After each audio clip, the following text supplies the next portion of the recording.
শিক্ষা মন্ত্রণালয়ের নতুন শিক্ষা উপদেষ্টা এর আগে আমরা জেনেছিলাম যে ডক্টর মোহাম্মদ ইউনূস প্রধান উপদেষ্টা তিনি শিক্ষা মন্ত্রণালয়ের দায়িত্ব নিচ্ছেন, কিন্তু আমরা সর্বশেষ তার দায়িত্বটা আমরা পরিবর্তন দেখেছি, যেখানে নতুন শিক্ষামন্ত্রী বা শিক্ষা উপদেষ্টা মন্ত্রী সমমর্যাদায় উপদেষ্টা তিনি হিসাবে দায়িত্ব নিয়েছেন ওয়াহিদউদ্দিন মাহমুদ।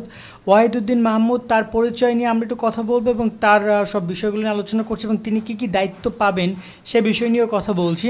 এখানে মাধ্যমিক এবং উচ্চশিক্ষা বিভাগ, শিক্ষা মন্ত্রণালয়, অধিদপ্তর এবং সব কিছু দায়িত্বই তিনি পাবেন। অন্তর্বর্তীকালীন সরকারের তিনি এই শিক্ষা উপদেষ্টা হিসাবে আজকে শপথ গ্রহণ করা হয়েছে। অন্তর্বর্তীকালীন সরকার শিক্ষা উপদেষ্টা হিসেবে শপথ নিয়েছেন ওয়াহিদউদ্দিন মাহমুদ। তিনি সহ আরও চারজন আজকে শপথ নেন, যেখানে শুক্রবার বিকেলে বঙ্গভবনে নতুন চার উপদেষ্টার শপথ পাঠ করিয়েছেন রাষ্ট্রপতি মোহাম্মদ শাহাবুদ্দিন। এবং এখানে ডক্টর মোহাম্মদ ইউনূস তিনি উপস্থিত ছিলেন, আরও অনেকে উপস্থিত ছিলেন। এবং তার এখানে পরিচয় নিয়ে যদি আমরা দেখি, তিনি মূলত জন্মগ্রহণ করেছেন 1949 বা 48 সালে এবং তিনি ঢাকা বিশ্ববিদ্যালয়ে শিক্ষকতা করেছেন। তার সাথে তিনি এখানে অর্থনীতিতে তিনি শিক্ষকতা করেছেন এবং তিনি মূলত অর্থনীতিবিদ। এবং 1996 খ্রিস্টাব্দে এখানে যে তত্ত্বাবধায়ক সরকার ছিল সেখানেও কিন্তু তিনি সরকার এবং অর্থ পরিকল্পনা উপদেষ্টা হিসেবে ছিলেন। যুক্তরাজ্যের কেমব্রিজ বিশ্ববিদ্যালয় থেকে অর্থনীতি পিএইচডি ডিগ্রি অর্জন করেছেন তিনি। ব্রাহ্মণবাড়িয়াতে তার শৈশব পার হয়েছে, কিন্তু তিনি মনে হয় অন্য কোনো জায়গায় তার জন্মস্থান অন্য কোথাও। এবং তিনি কিন্তু এখানে পিকিএসএফ তিনি সেখানে স্বপ্রতিষ্ঠা চেয়ারম্যান ছিলেন, ক্ষুদ্র ঋণ প্রতিষ্ঠান। এবং এখানে তার পরিচয়টা আমরা গুগলেও দেখছিলাম, বেশ ভালো।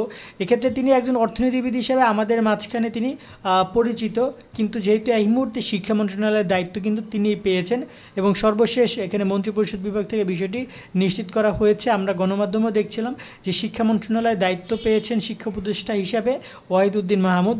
এখন এক্ষেত্রে অনেকগুলো সিদ্ধান্ত, অনেকগুলো বিষয় সামনে আসছে, যেমন নতুন কারিকুলাম, এইচএসসি পরীক্ষা, পাবলিক পরীক্ষাগুলো নিয়ে সিদ্ধান্তগুলো হয়তো বা এখন খুব দ্রুত হবে, কারণ এর আগে যখন প্রধান উপদেষ্টা ডক্টর মোহাম্মদ ইউনূস ছিল তার অধীনে কিন্তু অনেকগুলো মন্ত্রণালয় ছিল, যেটা প্রায় 24টা মন্ত্রণালয় তার অধীনে ছিল। পরবর্তী তিনি আস্তে আস্তে করে বিভিন্ন উপদেষ্টাদের মধ্যে মন্ত্রণালয় বিতরণ করছেন, যেখানে শিক্ষা মন্ত্রণালয়ের দায়িত্ব এখন নতুন উপদেষ্টা ওয়াহিদউদ্দিন মাহমুদ তিনি পেয়েছেন। এখন সামনে দেখা যাক তিনি কি কি সিদ্ধান্ত নেন। এবং এক্ষেত্রে এসএসসি পরীক্ষা, এইচএসসি পরীক্ষা নিয়ে অনেক সংকট তৈরি হয়েছে, বিশেষ করে 2024-এর এইচএসসি ব্যাচ নিয়ে বর্তমানে অনেক সংকট।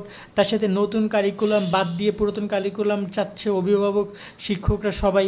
সে বিষয় নিয়েও একটা কৌতূহল বা একটা সিদ্ধান্তহীনতা রয়েছে। এখন সামনে দেখা যাক তারা কি সিদ্ধান্ত নেয়। এবং নতুন যিনি শিক্ষা উপদেষ্টা তার কাছে আমরা অনেক ভালো কিছু আশা করি তিনি যেন আমাদের বা শিক্ষার্থীদের প্রত্যাশাগুলো পূরণ করে। তবে একটা আমরা বেশ কয়েকটা দাবি কিন্তু নতুন শিক্ষা উপদেষ্টার কাছে নিকট 10টা দাবি আমরা জানিয়েছিলাম একটা ভিডিওর মাধ্যমে। সেক্ষেত্রে সেই দাবিগুলো নিয়ে আমরা কথা বলবো সামনে, যেন আমাদের সেই দাবিগুলো, শিক্ষার্থীদের সেই দাবিগুলো মেনে নেওয়া হয়।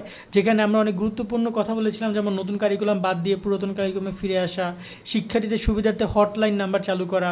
তারা অনেক সময় কলেজ, স্কুল তাদের কাছ থেকে অতিরিক্ত ফি নেয়, সেক্ষেত্রে একটা হটলাইন নাম্বার চালু করা যায় কিনা এবং শিক্ষকদেরকে সেই হটলাইন নাম্বারে যুক্ত করে তার সমাধান করা।